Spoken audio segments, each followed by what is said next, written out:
दोस्तों सोचो आप एक प्रॉब्लम को सॉल्व करने की कोशिश कर रहे हो, लेकिन हर बंदा अपनी अलग अलग सोच के साथ डिबेट कर रहा है।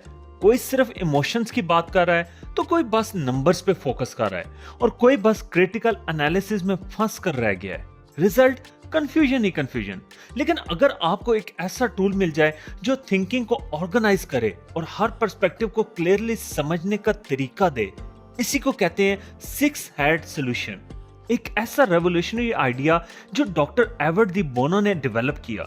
आज की वीडियो में हम फैक्ट्स के जरिए समझेंगे कि आखिर सिक्स हेड सॉल्यूशन है क्या, ये कैसे काम करता है और रियल लाइफ में इसका यूज कैसे होता है। चैनल को सब्सक्राइब नहीं किया तो सब्सक्राइब करके बेल आइकन को भी क्लिक कर दें ताकि आपको आने वाली वीडियोस का नोटिफिकेशन मिलता रहे।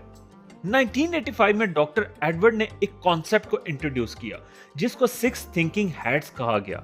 इसका मेन मकसद था थिंकिंग को स्ट्रक्चर्ड करना। नॉर्मली जब हम सोचते हैं, इमोशंस, लॉजिक, क्रिएटिविटी और जजमेंट सब एक ही वक्त में मिक्स हो जाते हैं। रिजल्ट होता है ओवर थिंकिंग। सिक्स हेड्स का सिस्टम कहता है एक वक्त में एक ही तरीके की सोच को फोकस करो। जैसे आप अलग अलग टोपियां पहन रहे हो,